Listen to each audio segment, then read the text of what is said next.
Fala, meus amigos, boa tarde a todos, sejam muito bem-vindos a mais essa live aqui do portal Licitações Municipais.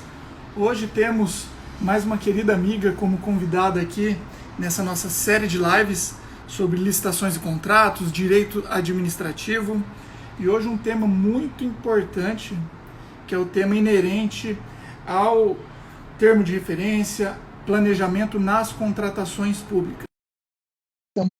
Providenciando a conexão com a nossa querida professora Tatiana Camarão. E aí? Oi, Tatiana, tudo bem? Vai, tudo bom? Tudo ótimo, e você? Tudo bem, graças a Deus, tudo bom. Que bom, Tatiana. Para nós aqui do portal Licitações Municipais, é uma alegria muito grande contar com a sua participação. Você que lida direto com os municípios, né, Isso. faz muitas capacitações voltadas para esse público, acredito que vai agregar bastante valor. A Tatiana Perfeito. Camarão, que é coautora de um livro, inclusive, sobre essa temática do termo de referência, escrito em companhia do professor Jair Santana. Ana Carla E isso, perfeito. E a nossa temática de hoje é sobre o termo de referência como um instrumento de planejamento nas contratações públicas. Então, Tatiana, uma alegria novamente ter a sua participação aqui. Nosso tempo é muito escasso, então, em razão disso, vamos direto ao ponto. E eu gostaria que você falasse, nessa parte preliminar, sobre a fundamentação legal, onde consta essa necessidade de termo de referência no nosso ordenamento jurídico. Bom, primeiro eu quero te agradecer, parabenizar, Tchossi. Acho que esse formato que você criou, prestigiando as mulheres, é bem diferenciado, tá de parabéns. Quero agradecer o convite que você me fez. Realmente é uma alegria imensa falar sobre esse tema, que é um tema que me é muito caro, que é o termo de referência, e também ter a oportunidade de falar para aqueles tão carentes que são os municípios. Então, eu sempre volto meu olhar para os municípios, porque tudo é muito...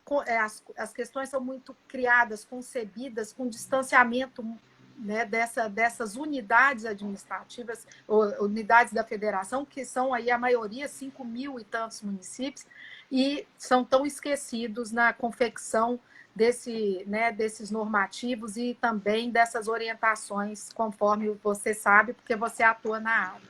E como você bem disse, você fez um roteiro para que eu seguisse, e o roteiro é bem completo, então a gente não pode perder tempo mesmo, não. Vamos a ele, então. Maravilha.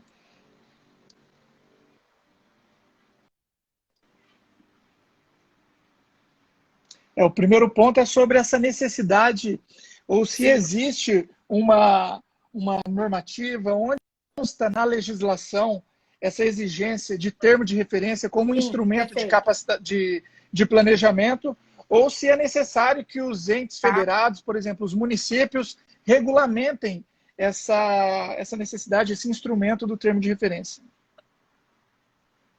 Perfeito. Tchossi, eu não sei se você já teve a curiosidade, porque para eu falar de termo de referência, eu tenho que falar um pouquinho de planejamento. E eu não sei se você teve a curiosidade de verificar uma questão interessante que nós temos na Lei 8666, é que a palavra planejamento, ela não figura na lei. Ela só se encontra no artigo 13 da lei como um serviço técnico profissional especializado. Ou seja, a lei de licitações, ela não deu uma atenção a esse momento tão importante, que é o momento do planejamento e que envolve a confecção desse documento, que é o objeto da nossa conversa, que é o termo de referência. Então, hoje, se você me perguntar, Tatiana, o que nós temos com relação ao ordenamento jurídico que trata efetivamente de termo de referência? Como é que isso começou? Bem, antes nós tínhamos a seguinte questão. A Lei 8666, ela prevê no artigo 14, as compras deverão, sempre que possível, elas devem ter um detalhamento, uma especificação bem feita. E o orçamento. Dentro disso, no próprio artigo 14, parágrafo 7, ele fala assim, não deve se indicar marca, deve se preocupar com o armazenamento. Então, ele tem ali uma orientação de como confeccionar essa especificação do objeto. E também falando em outras situações de planilha com os custos unitários, o que nos leva a uma pesquisa mercadológica. Nada mais, mas tudo era feito de que modo? Era feito de maneira separada, individualizada. Então, nós tínhamos, você deve lembrar muito bem disso, um documento que era o pedido, depois uma pesquisa junto à área de orçamentação, se tinha, faz a pesquisa de preço, orçamento, volta para a área para autorizar. Então, eram feitos de formas separadas, individualizadas. O que consistiu, portanto, o termo de referência? Ele veio com o decreto 3.555, o decreto do pregão, que vai trazer esse documento e que consolida essas informações.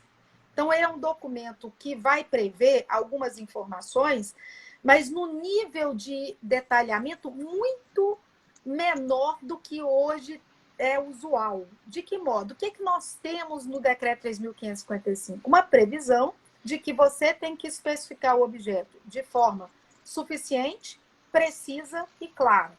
Ponto. E que deve ser feito a orçamentação. Acabou. A partir daí, nós tivemos a Lei 10.520, que não fala em termo de referência. Muito embora trate do pregão, ela vai falar da necessidade de especificação do objeto e da necessidade de orçamentação. Já o decreto do pregão eletrônico, que é o 8.450, fala do termo de referência, também trazendo e vislumbrando este ambiente que trata muito mais da especificação do objeto e da pesquisa mercadológica. Bom, de lá para cá, a gente passa a construir documentos de acordo com a nossa discricionariedade, a nossa liberdade, e às vezes até de uma forma competitiva. Passou a ser bonito o órgão que tem o documento mais denso, mais completo, mais cheio de requisitos, mais, digamos assim, um documento que traga um suporte teórico. O professor Paulo, que eu tive uma live com ele semana passada, falou que parece uma enciclopédia. Realmente, eles afugentam os fornecedores, porque são documentos com uma série de elementos, uma série de exigências, uma série de requisitos muito distante do que se encontra nos normativos. Então, é essa a nossa realidade hoje.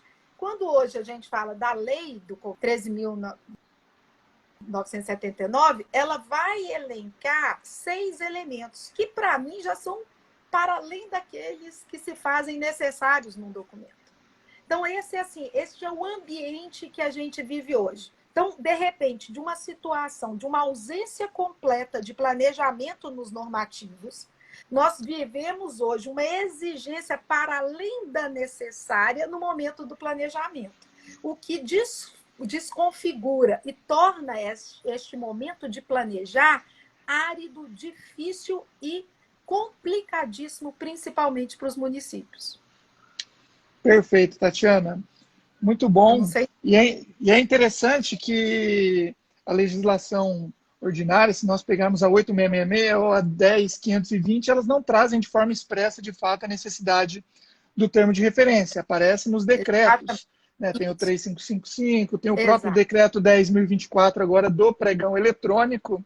Exato. E o que eu tenho percebido assim, no campo prático é que os órgãos públicos, principalmente os municípios, que eu tenho um contato direto, eles praticamente estão substituindo a nomenclatura do documento. Então, antes era um pedido de abertura de um processo licitatório, uma CI convencional, comunicado interno, que agora ele recebe o nome de termo de referência. Ele vem com algumas informações complementares, mas é praticamente aquele pedido de abertura, aquele pedido inicial. Isso. Né? E o meu medo hoje, você sabe o que é, Tios? É porque as pessoas, elas tendem a buscar, quando eu falo as pessoas que trabalham nos municípios, elas se alimentam de uma referência federal. Então, quando elas vão construir os documentos, elas vão no Google e quais são os documentos que nós temos aí a modelagem, a adição dos municípios. um documento da AGU. Na hora que você verifica o documento da AGU tem para mais de 16 elementos, são elementos complicadíssimos até de se entender por que aqueles requisitos se fazem presentes. E ali eles começam a definir e atribuir as áreas requisitantes, que são áreas que não têm um conhecimento necessário de como elaborar um documento, que é o termo de referência, fala, olha, você vai ter que elaborar este documento porque a modelagem correta é essa. E para melhorar mais um pouco, a gente introduz outros elementos para o nosso ficar mais robusto. E essa vem sendo tanta lógica das unidades administrativas que eu convivo. Eu também percebo isso, não só nessa modelagem documental, e muitas vezes os municípios eles têm autonomia para regulamentar de acordo com as suas peculiaridades locais, regionais, e praticamente eles fazem um Ctrl-C, Ctrl-V, copia e cola dos decretos normativos federais que não possuem qualquer vínculo com a realidade desses entes federados. Então, eles poderiam aproveitar essa oportunidade para utilizar como parâmetro esses documentos, que realmente são muito bem elaborados e estruturados, mas que no campo prático eles acabam até atrapalhando, principalmente os municípios que são desprovidos de material humano suficiente, eles têm umas estruturas enxutas. Então, nós precisamos, de fato, ter documentos que se adequem à realidade de cada ente federado. E eu concordo com você quando você menciona que a Lei 13.979 ela traz alguns elementos para um termo de referência simplificado, que esses elementos eles já seriam mais do que suficientes para uma contratação convencional. E daí que eu te faço uma pergunta, qual seria, na prática, a diferença entre um termo de referência convencional e um termo de referência simplificado que consta na 13.979?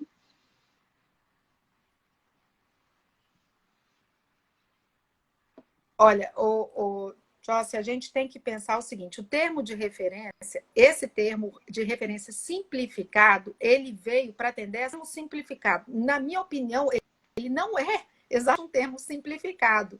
Ele veio dar uma turbinada, eu estou chamando até essa dispensa feita para esse momento atual, da dispensa 1.0 turbinada, porque a dispensa emergencial que a gente tem é a dispensa 1.0, porque não anda, então a gente precisou turbinar ela. É o mesmo caso do documento do termo de referência. A gente precisou turbinar e dar uma simplificada no documento. Ainda assim, eu já acho que é um documento merecedor de uma revisão.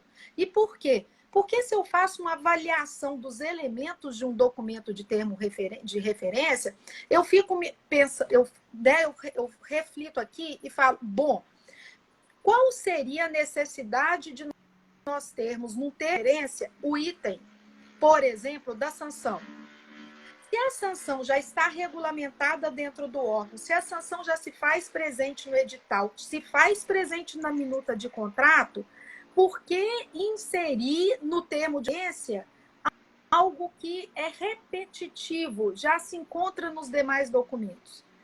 Outra questão, as cláusulas contratuais de obrigação do contratante e contratado, que já também figuram no contrato. Por que se fazer presente se não há nenhum diferencial?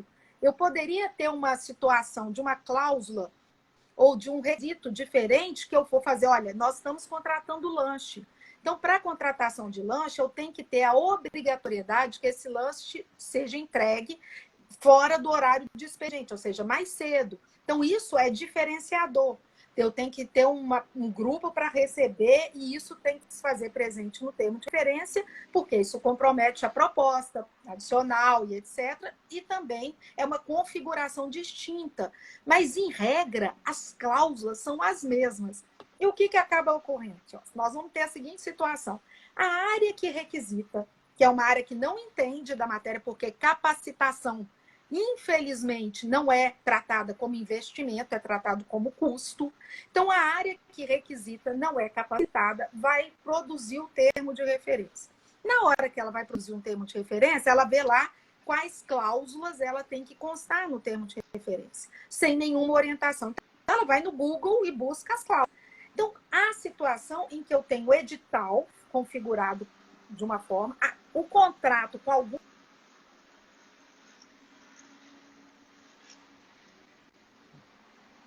Voltou.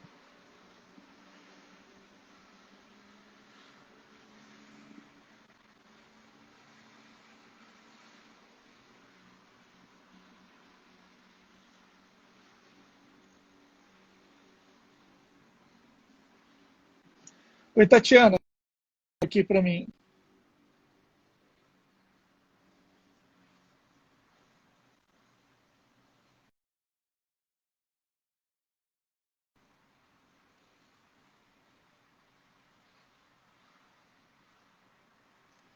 Vamos aqui restabelecendo a conexão com a professora Tatiana.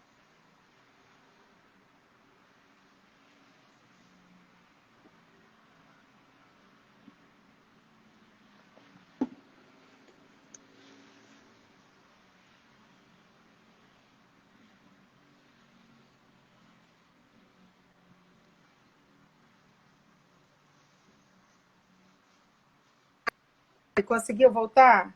Voltou. Alô? Voltou? Oi, perfeito agora. Voltou, perfeito. Tá melhor aí? Perfeito. Perfeito? Pois é. Com 5G, 2G, 3G, eu estou numa situação que não sei por que está caindo, porque não é o problema da internet aqui, não. Mas, enfim. Não, mas está complicado mesmo. Eu até me perdi aqui, mas o que acontece? O que eu estou querendo dizer é que a gente tem que tomar cuidado com esses excessos de exigências que são feitos numa minuta de termo de referência. Eu tive um cuidado, Tiossi, de buscar uma minuta da AGU. Quando eu pego a minuta da AGU, eu vejo a exigência de garantia. Aí eu falo assim, mas para que eu tenho que ter na minuta da AGU a exigência da garantia? Para justificar por que eu não vou pedir garantia.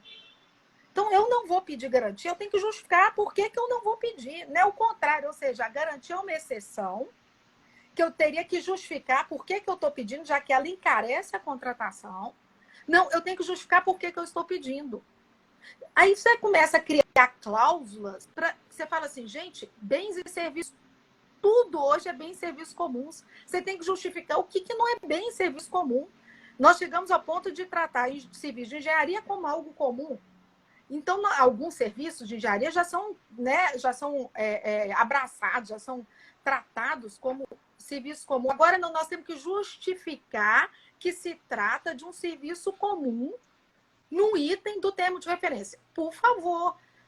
E o que nos ocupa nesse momento? Que aqueles dois elementos que são os elementos mais sensíveis, os elementos que merecem nossa atenção ociosa, que são os elementos que mais nos dão problemas, se você me perguntar, as unidades administrativas me perguntam, Tatiana, por que eu tenho problema de licitação fracassada, licitação deserta, por que eu compro com uma qualidade ruim? Eu posso te afirmar de forma categórica, Tatiana. Nossos problemas residem na especificação do objeto e na pesquisa de mercado. Uma especificação do objeto feita de forma indevida ou com obscuridades ou com alguma omissão, ela vai redundar numa contratação indesejada, direcionada e até representando aí um desperdício passivo absurdo. Por isso é que eu acho que destinar energia em termos de referência, nós temos dois itens hoje para nós nos preocuparmos. Se chama especificação do objeto e a maldita pesquisa. Eu falo maldita por quê? Porque até hoje ninguém me conseguiu convencer que uma unidade administrativa está preparada a fazer uma pesquisa mercadológica com um tratamento estatístico que qualquer pesquisa mercadológica tenha que ter, que reflita efetivamente o mercado. Então, esses dois elementos já gastam energia demais dentro das contratações públicas para poder nós nos desvirtuarmos para outras funcionalidades, digamos assim, que acabam se criando com relação a esse documento. Perfeito, concordo com você, são os dois pontos mais sensíveis na fase interna de uma licitação, que é a questão do descritivo, das especificações e da própria pesquisa mercadológica. É lógico que o descritivo ele antecede a pesquisa, porque é com base nesse descritivo que o setor competente ele vai realizar essa pesquisa de mercado, e muitas vezes eu percebo falhas na pesquisa mercadológica em razão dessa problemática no descritivo. São solicitados orçamentos para empresas ou são realizadas buscas em portais de compras, em bancos de preços, de produtos que não guardam qualquer relação com aquilo que o poder público está licitando. Então, por isso que existe uma oscilação muito grande daquilo que está sendo licitado por parte do poder público, com preços tão diferentes uns dos outros. Então, primeiro passo, descritivo, adequado, de acordo com a necessidade, de acordo com a realidade. Esse é o primeiro ponto. E a professora Tatiana foi muito feliz que as capacitações elas devem ser vistas como um investimento.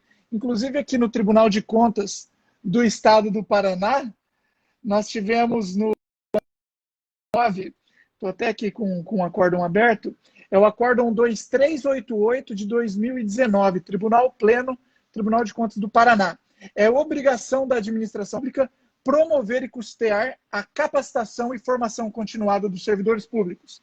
Então, isso foi uma consulta realizada por uma Câmara Municipal, perguntando se o poder público, de fato, poderia custear essas capacitações. O Tribunal de Contas respondeu que sim, que é obrigação do gestor público, e o Tribunal de Contas falou que essa capacitação ela deve ocorrer de forma continuada. Então, é interessante nós avaliarmos isso daqui, porque faz toda a diferença. Servidores capacitados, nós conseguiremos processos com uma melhor instrução, nós conseguiremos celeridade nessa fase preliminar de licitação, de planejamento. Vamos aqui buscando conexão com a professora Tatiana novamente. Agora está aparecendo aqui que não pode participar. Vamos ver o que aconteceu.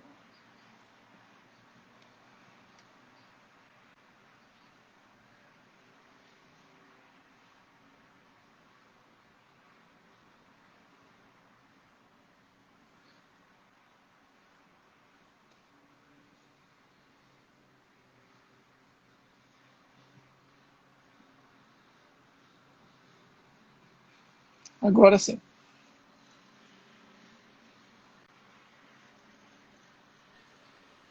Nossa, tá difícil, hein? Voltamos. Tá difícil. Hoje, Ave Maria, essa hora. Bom, deixa eu pegar aqui o que você falou aí da capacitação. Isso, eu falei que da existe... orientação aí dos... Isso. Perfeito. Isso. Que a capacitação é um dever, aqui, é uma obrigação. Fica à vontade. Isso. Bom, com relação à capacitação, o que eu vejo hoje é que há uma recomendação realmente dos órgãos de controle em geral, no sentido de que é necessária que a capacitação ela seja feita. Eles estão colocando isso como um dever dos gestores. Acho até que se os gestores não se preocuparem com isso, muitos desses gestores acabarão sendo responsabilizados. Eu tenho um acórdão, depois eu vou publicar todos os acórdãos que eu citar aqui, tio. Não sei de cor esse acórdão, mas tem um determinado estado que 100% dos municípios no treinamento. Um estado em que 100% dos municípios nunca recebeu um treinamento. Isso é grave, isso é algo que me assusta, eu fico, de certo modo, perplexa com essa situação, a que ponto que nós chegamos da falta de olhar ou de gestão, de uma preocupação com a governança e do investimento num plano anual de capacitação. Bom, dito isso, eu peguei aqui, enquanto eu estava tendo esse conflito, eu com o meu Instagram aqui, eu vi uma participação, estou vendo muita gente querida, que não dá para citar o nome da Flaviana, Maria Fernanda, Juliana, enfim, vários aqui participando, Fabrícia, mas a Flaviana colocou um estudo técnico preliminar em município. Flaviana, olha, deixa eu falar com você, se nós conseguirmos plano anual de contratações, nós já estamos conseguindo a fórmula mágica para os municípios. Já é algo dificílimo de ser feito nos municípios. Então, se nós concebermos o plano anual, nós já estamos avançando e amadurecendo. Se depois do plano anual nós conseguimos entender o que é um estudo preliminar, eu vou estudar quais são as soluções no mercado. O que eu tenho de solução no mercado que vai melhor atender a minha demanda? Me dá um exemplo, Tatiana. Eu estou a procurar uma situação de uma vigilância melhor dentro da prefeitura.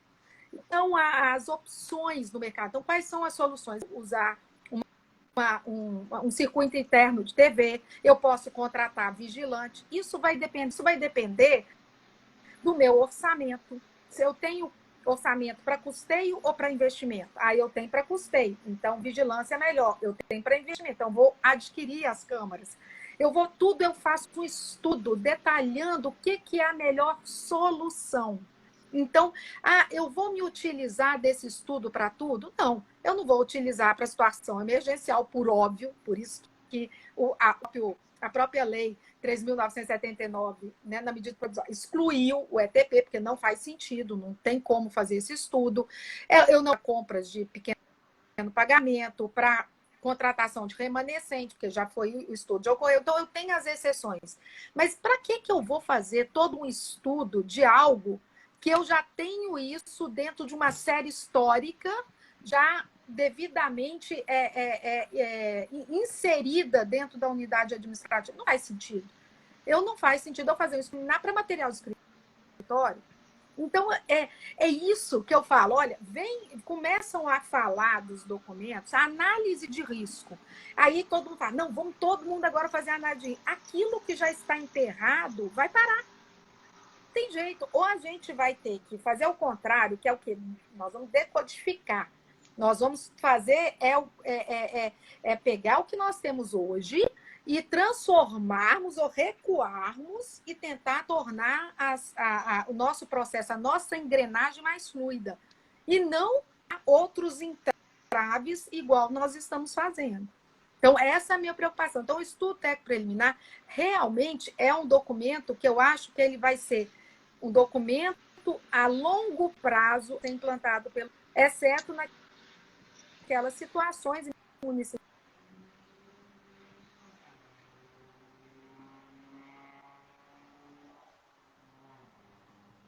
O grande porte,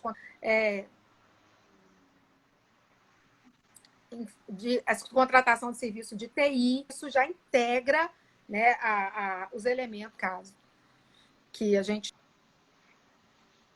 já conhece, então não vejo como fazê-lo diferente.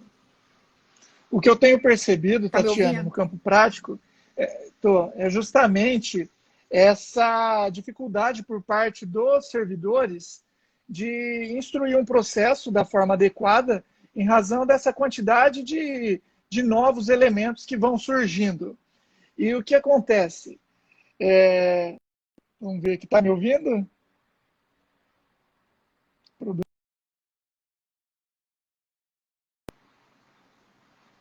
Vamos tentar aqui restabelecer a conexão.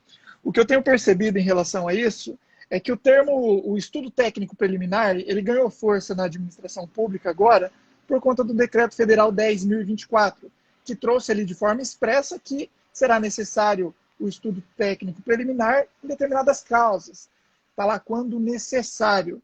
Mas o que acontece no campo prático é que o poder público ele tem dificuldade, inclusive, de fazer aquilo que é corriqueiro, o que faz parte das suas atividades rotineiras. O próprio termo de referência convencional, ele vem, de alguma forma, tendo muita dificuldade por parte de alguns órgãos públicos, de alguns entes licitantes, em razão dessa quantidade de informações que são necessárias para instruir esse documento. Vamos aqui novamente buscando conexão com a professora. Acho que agora vai.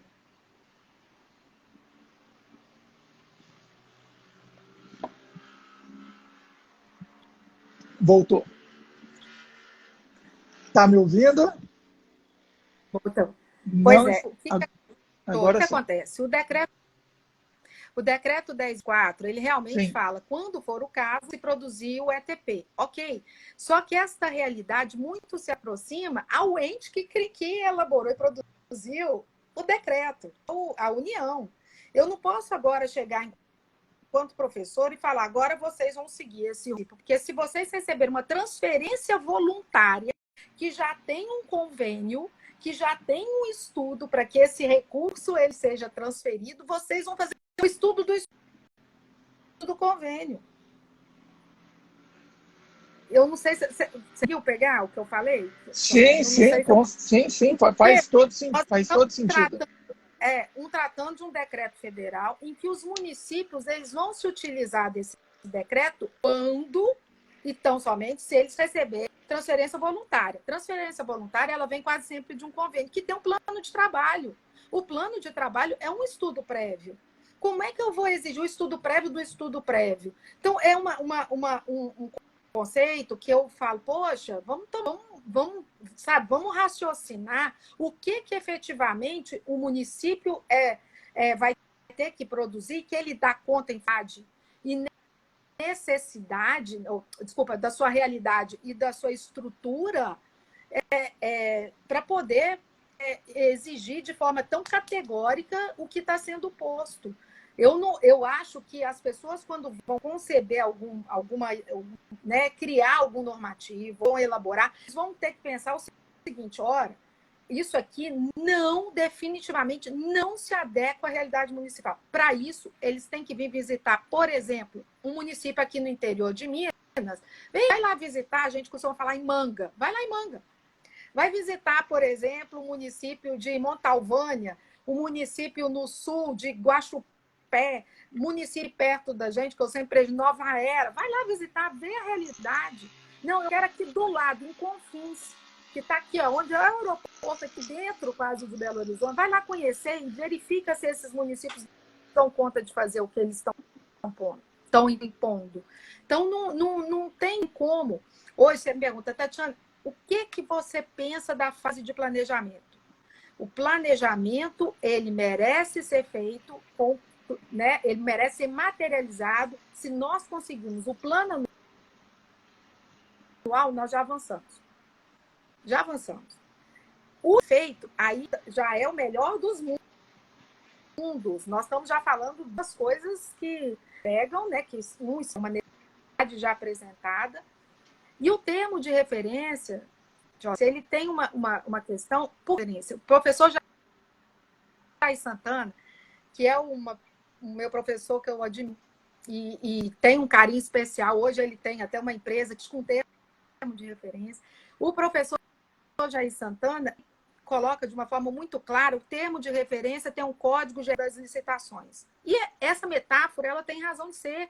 Por quê? Porque ali eu encontro as principais informações de um processo licitatório. Em preocupação em construir bem esse documento é uma preocupação real. Ela merece a nossa atenção ociosa. Então, é essa questão que eu acho. Vamos verificar o que realmente que se verifique no que diz respeito de referência e que está impactando o processo licitatório. Que é o quê? A especificação do objeto e a pesquisa mercadológica. Então, essas duas questões são importantes de serem melhor entendidas e melhor prestigiadas no lugar de outras que estão sendo inseridas no documento de forma desnecessária, na minha opinião. Perfeito, Tatiana. O termo de referência, ao meu ver, ele é um instrumento para a gestão estratégica por parte da administração pública, porque é a partir desse documento que, de fato, vai surgir o instrumento convocatório, a minuta do contrato e o acompanhamento da própria execução contratual. Então, de fato, nós precisamos de um documento bem robusto, bem objetivo, porque a gente, às vezes, se depara com determinados termos de referência que realmente a gente não consegue entender, de fato, o que o poder público está buscando contratar. Mas tem um ponto que é bem polêmico, e eu sempre recebo esse tipo de questionamento, no seguinte sentido: existe um servidor específico para elaborar, para ser o responsável pela elaboração do termo de referência, ou ele deve ser construído com a participação de vários servidores, por ser algo multidisciplinar, envolver inúmeros aspectos? Como que você observa essa questão da construção e elaboração do termo de referência? Nós tivemos uma previsão no decreto federal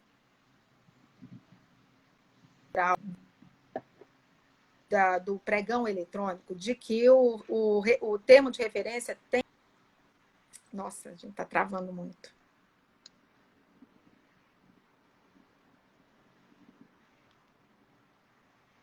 Não estou te ouvindo novamente. Vamos buscar a reconexão aqui.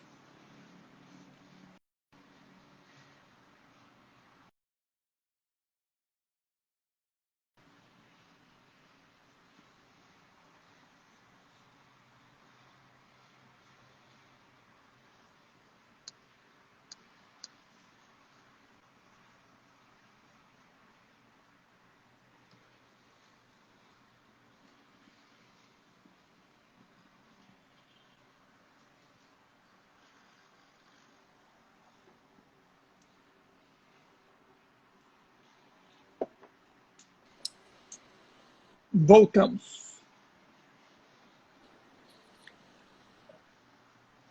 Nossa, que coisa difícil. Hoje está difícil. Está me ouvindo? Estou te ouvindo. Sim, perfeito.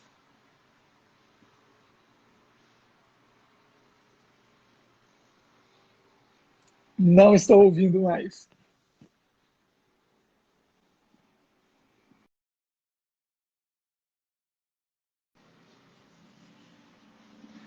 Pessoal, hoje nossa live é com a professora Tatiana Camarão, dando uma verdadeira aula sobre planejamento nas contratações, termo de referência, e um tema muito polêmico no tocante ao termo de referência é sobre a responsabilidade do seu responsável, quem de fato é o servidor que deve elaborar o termo de referência. Inúmeros são os julgados dos tribunais de contas, TCU, tribunais de contas estaduais, que, de alguma forma, acredito que, até por conta da LINDB, por conta dessa lei de introdução às normas de direito brasileiro, eles vêm modificando o entendimento de que o pregoeiro, a equipe de apoio, a comissão permanente de licitação, via de regra, não devem ser responsabilizados por conta de exigências ali na fase de habilitação, por conta de um eventual sobrepreço ou superfaturamento, porque no campo prático essas pessoas elas não têm a participação direta nessa fase interna. Voltou agora. Voltou. E Tatiana, eu estava comentando dos inúmeros julgados, tem saído bastante decisão recente do TCU, dos tribunais de contas estaduais, isentando a responsabilidade do pregoeiro, da equipe de apoio, da comissão permanente de licitação, tanto em relação ao edital quanto o próprio termo de referência, porque, via de regra, não são atribuições dessas pessoas, né? Eles têm essas atribuições para julgar o certame, exceto naqueles casos em que eles tiverem uma participação direta na fase interna. Então, isso eu vejo com bons olhos, porque a gente consegue individualizar conduta, segregar funções, e nessa individualização de conduta a gente precisa, de fato, identificar quem foi o servidor responsável pela especificação que está ali no termo de referência, pela cotação que está ali no termo de referência e pela própria estruturação e elaboração desse documento. Ô, Tiago, eu tenho um pensamento muito diferente com relação ao que está posto. Porque, como eu disse, nós temos a definição de que cabe à área requisitante elaborar o termo de referência. Cabe à autoridade, a autoridade autorizar. Ok, isso é o que nós temos no normativo. Vamos lá. A área requisitante, ela desconhece como fazer. O que eu tenho recomendado às administrativas? Delas criarem um grupo multidisciplinar, eu chamei de grupo operacional. O que é o grupo operacional? É um grupo que fica a confecção desse documento. E ele envolve os principais atores. Quais são esses atores? Área requisitante, cotista, fiscal, gestor de contratos e assessoria jurídica. Por quê? Porque eu não consigo imaginar como é que o cotista faz a pesquisa mercadológica se desconhece o produto. Tampouco eu não consigo vislumbrar um pregoeiro negociando um bem ou um serviço de que ele não sabe nem do que se trata. Então, quando ele vai para daquele momento da confecção desse documento, em que nós vamos identificar essa demanda e todos eles compreenderão e vão fazer com que a área demandante também compreenda o que ela tem necessidade de colocar.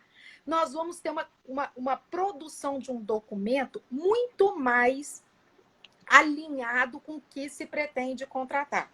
Então, hoje, a nossa questão é: não acho que isso pode ser entregue a uma área individualizada, não acho que isso é possível ser feito de forma separada, eu acho que segmentada, eu acho que nós temos que ter uma cooperação, é um documento que deve ser feito de forma multidisciplinar, para que a gente possa, portanto, chegar naquela licitação que espera-se perfeita. Mas veja, aí você pode falar assim comigo: Tatiana, mas isso é muito trabalhoso. Trabalhoso, tio, é refazer um processo licitatório. Trabalhoso é ter que criar uma dispensa emergencial para atender aquilo que você não contou. Trabalhoso é responder aos órgãos de controle. Trabalhoso é o que eu chamo o efeito sanfona de um processo de contratação, que vai e volta, vai e volta. Eu tenho um caso, Josi, muito interessante, está no nosso livro lá de termo de referência. Eu vou citar esse caso, porque ele espelha muito o que eu estou contando. Uma determinada unidade administrativa, ela foi comprar um forno micro-ondas. E este forno micro-ondas que ela foi adquirir, a aquisitante era uma área de pesquisa. Solicitou lá, forno micro-ondas. Quando chegou no CES, eles devolveram para que detalhassem melhor. Aí ele colocou lá, forno micro-ondas, grande, com vedação e bastante aquecido, para bom aquecimento. Acabou. Isso está mais do que necessário. Feita a licitação atrás de um forno micro-ondas, o melhor do mercado, e chegou um forno micro-ondas no setor de pesquisa, o pesquisador recebe o forno e fala: mas não era isso que eu queria, não. Eu queria um forno micro-ondas para aquecimento de substância química. Ou seja, eu tenho uma licitação absolutamente com um custo que importa uma licitação. Estou falando aí de um custo caro, de pessoal, de tempo, de publicação, enfim, todos os custos que oneram uma contratação e mais que interesse público que não foi atendido para o... Então, hoje, se você me perguntar, Tatiana, a quem cabe? Cabe a uma área, cabe a um grupo multidisciplinar. O primeiro é feito, depois é mais digamos, um aperfeiçoamento do documento que inicialmente foi produzido por este grupo. No segundo momento, não precisa mais o grupo. Precisa a área demandante fazer ajustes para poder tornar, né, mais, digamos assim, mais aperfeiçoado, mais avançado esse documento inicialmente que ela criou. Legal. Não sei se eu faz consegui muito sentido aí colocar. Sim, faz muito sentido essa participação e montagem multidisciplinar. Inclusive, o que eu tenho visto no campo prático é que isso acaba acontecendo, né? Existe uma carência de material humano, principalmente em âmbito municipal, e geralmente é o pregoeiro, é a equipe de apoio, a comissão permanente de licitação, que acaba auxiliando na elaboração do termo de referência, quando a gente fala especificação, pesquisa de preço, e eles muitas vezes também acabam atuando até na própria parte de fiscalização contratual, porque tem determinados setores que apenas 1, 2 servidores que são responsáveis por tudo, por abrir o processo, por receber os produtos, por acompanhar a entrega. Então isso daí acaba acontecendo muitas vezes. O que eu venho sempre recomendando é que as equipes de apoio elas sejam integradas por membros que tenham uma relação com aquele objeto, que eles sejam membros indicados por aquela secretaria solicitante. Então, por mais que o pregoeiro não tenha atuado diretamente, porque eu sei de casos que o pregoeiro praticamente ele só faz pregão, porque são tantas licitações, é tanta demanda naquele órgão público que ele não consegue parar para auxiliar nessa parte inicial. Embora fizesse todo sentido você julgar e saber o que você está julgando, porque na prática vem um licitante, faz um questionamento, o pregoeiro simplesmente fala: não entendo nada desse objeto, vou julgar objetivamente, se você não concordar, depois apresente a sua manifestação de recurso e a gente avalia com o setor competente. Então, a minha recomendação é que sempre a equipe de apoio seja integrada. Por exemplo, vai abrir uma licitação para merenda escolar. participe a nutricionista, participe alguma merendeira como equipe de apoio. Vai abrir uma licitação de medicamento, participe a farmacêutica, porque diante de uma pergunta, de um questionamento técnico, existe subsídios para dirimir essas dúvidas durante o certame. Né? Então, o que eu quis dizer em relação à questão da responsabilização é que antigamente acontecia uma responsabilização assim direta. Simplesmente pelo fato do pregoeiro assinar o instrumento convocatório, ele já respondia. Não existia um processo para apurar se de fato ele participou na fase interna. Isso. Participou. Mas eu ainda mantenho, Joyce, esse mesmo entendimento. Eu acho que esse grupo multidisciplinar é para dar apoio à área requisitante, não para assumir a responsabilidade pelo documento. Esse documento se mantém como, digamos, atribuição da área requisitante. O que ele vai ter é um apoio na confecção do documento. Então, isso é diferente. Daí, eu não verificar como é que isso pode resvalar no pregoeiro. Porque as atribuições do pregoeiro, elas estão muito bem delineadas, tanto nos decretos regulamentadores, que definem quais são as atribuições, e nenhuma delas está a confecção do documento de termo de referência. Perfeito. Então, eu acho que ele pode entrar, sim, como digamos assim, como um aprimoramento para efeito de negociação. A pesquisa de preços, idem, o fiscal de contratos também, mas não para se responsabilizar pela confecção. Quando eu falo em multidisciplinar, é no sentido de apoio à área requisitante, que é uma área que desconhece todos esses artefatos ou todas essas informações que norteiam a confecção do documento. O ideal é que isso acontecesse. Com toda certeza, teríamos realmente contratações mais benéficas, ao encontro do interesse público. Mas eu percebo que muitas vezes o pregoeiro ele recebe o processo e ele sequer manuseou aquele processo de forma prévia.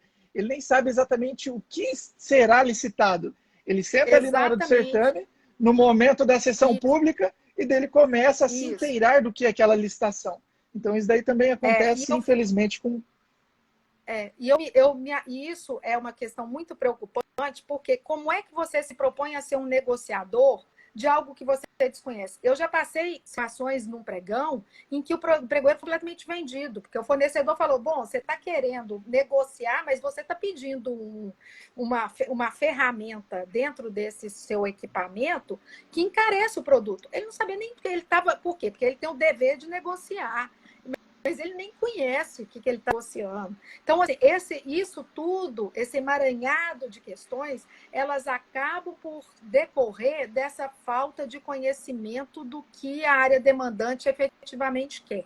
E o que a gente vê hoje? Que nós, com essa carência que nós temos de produzirmos documentos simples, documentos que podem ser... Eu peguei aqui um documento da AGU, você tem ideia, um dos elementos do documento chama da alteração subjetiva.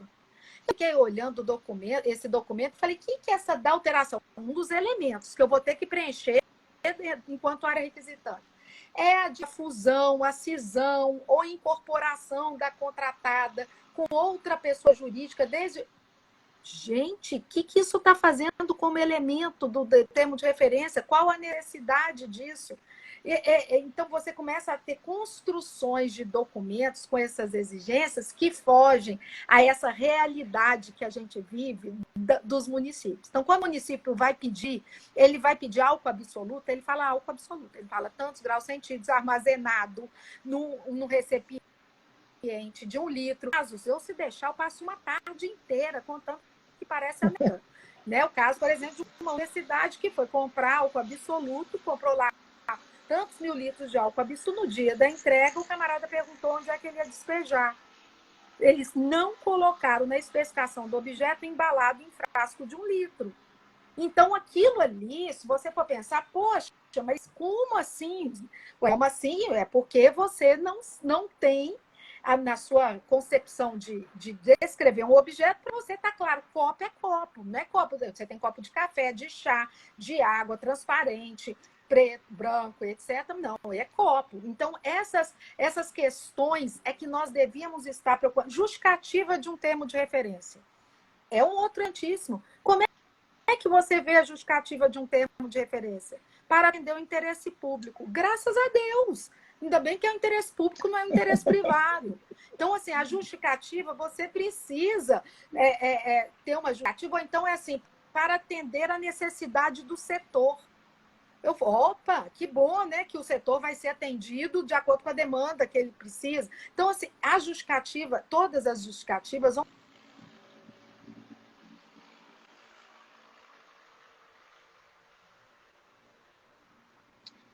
Probleminha de conexão aqui novamente, Tatiana.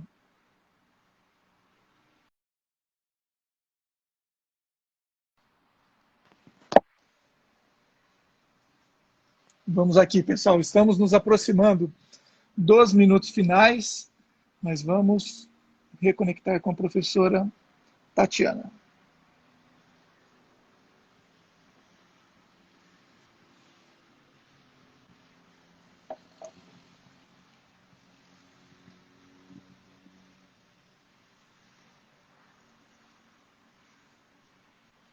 Aí voltou, né? Voltou. Voltou. Ô, Tatiane, pegando esse gancho da justificativa, Tá ruim hoje, não tá quando a fácil mesmo, licitação não. ela é processada pelo sistema de registro de Sim. preço, a gente geralmente percebe também justificativas muito subjetivas e superficiais no tocante à estimativa de consumo, do quantitativo. Como que você vislumbra que seria a forma adequada do gestor proceder, até para não criar uma falsa expectativa nos licitantes, não dar um problema depois na fase de negociação das propostas? Essa questão da estimativa dos quantitativos, principalmente no que diz respeito ao registro de preços, já vem sendo, é uma exigência até do regulamento que se fixe quantitativo. Mas o que me preocupa hoje? Um quantitativo muito distante da realidade do órgão, ele vai acabar gerando um descrédito desse no mercado no que diz respeito a registro de preços. Eu tive uma situação de um determinado órgão que foi adquirir seringa e colocou lá foram 100 mil unidades de seringa. Sabe quantas unidades eles compraram? 0. Pergunta algum registro de preço, nós tivemos o comparecimento de algum licitante, porque isso é igual rádio peão, Tchos. Os próprios licitantes, eles comunicam, olha, esse pessoal não contrata. Então, a gente tem, além da obrigação regulamentar de fixar um quantitativo, nós temos que buscar fixar no registro de preço aquilo que é o mais próximo de uma possível demanda. O que não pode ser feito é uma fixação aleatória, de uma elucubração. Eu acho que, porque não tem obrigatoriedade de contratar, eu vou fixar de acordo com o meu livre-arbítrio. Não. Há uma determinação, quando da fixação do quantitativo, eu tenho aqui, depois eu vou postar no Instagram e passo para você também postar, é uma orientação do Tribunal de Contas que se faça uma estimativa, é o Acórdão 1380 de 2011, que faça uma estimativa baseada na série histórica. O que é a série histórica? Eu tenho os dados do ano passado do meu consumo.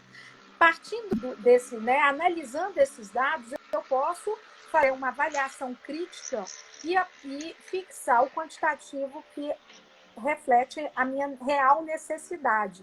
Então, as coisas não podem ser feitas de acordo com o livre-arbítrio de cada um, a definição do que cada um acha que quer. E mais, Joss, o que eu sinto falta hoje na fixação de quantitativo é de uma análise, quando eu falo análise crítica, uma análise contundente da real necessidade, porque isso é sustentável.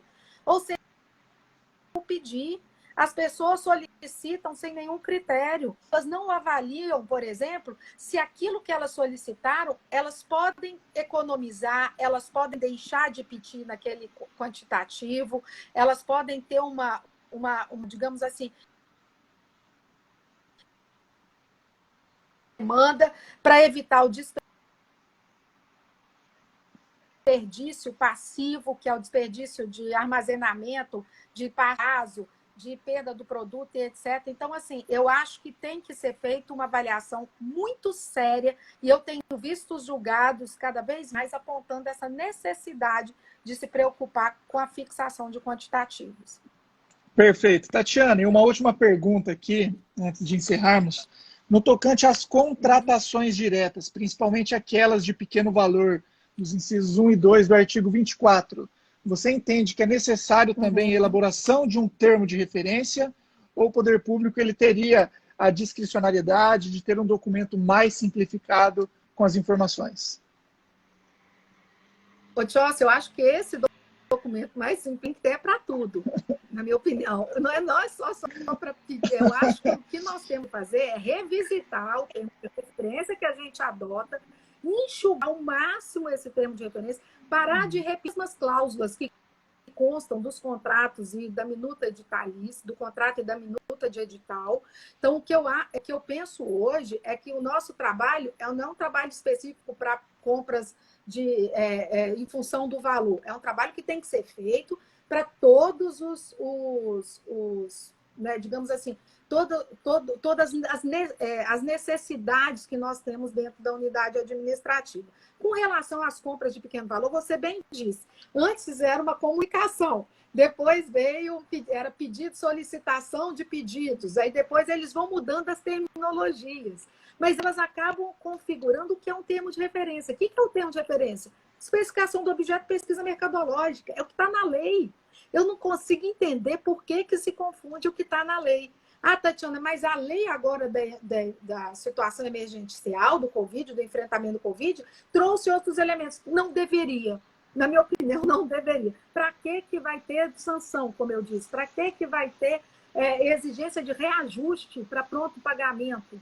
Eu não vou ter pronta entrega imediata. Em grau, eu vou ter reajuste de quê? Se eu estou ainda com uma lei do Plano Real que só vai ter reajuste depois de um ano. Para que a cláusula?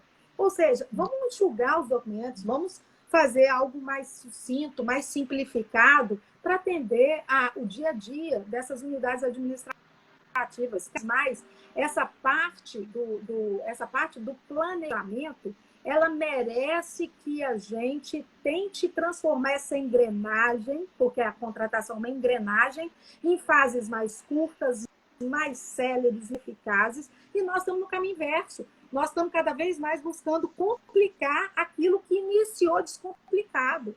Então, o descomplica. Vamos descomplicar. Eu acho que o convite está nos batendo a porta e falando, olha, é hora de descomplicar, de voltar às origens do que está na nossa lei, que ela não perde, e aplicar ela de forma integral, que é o quê? A especificação do objeto, orçamento e pesquisa. Mais que isso é acesso. Perfeito, Tatiana. E nesse ponto de descomplicar, numa capacitação recente que eu realizei, um dos servidores que estava participando, ele falou, agora eu sei como eu vou adotar o estudo técnico preliminar. Simplesmente eu vou pegar o termo de referência e mudar o nome. Daí eu atendo às exigências da legislação, eventualmente eu estou cumprindo tudo que é determinado e me isento de uma responsabilização futura por parte de algum órgão de controle. Mas, Tatiana, chegamos ao nosso minuto final. Infelizmente, um minuto aqui para encerramento. E eu gostaria de agradecer muito a sua participação. A aula foi bem didática, realmente muito esclarecedora. Né? Só tenho que agradecer realmente. Precisamos marcar mais lives, porque esse é um tema que realmente ele tem vários desdobramentos. E eu gostaria que você fizesse suas reflexões finais, temos 40 segundos, a palavra é toda sua.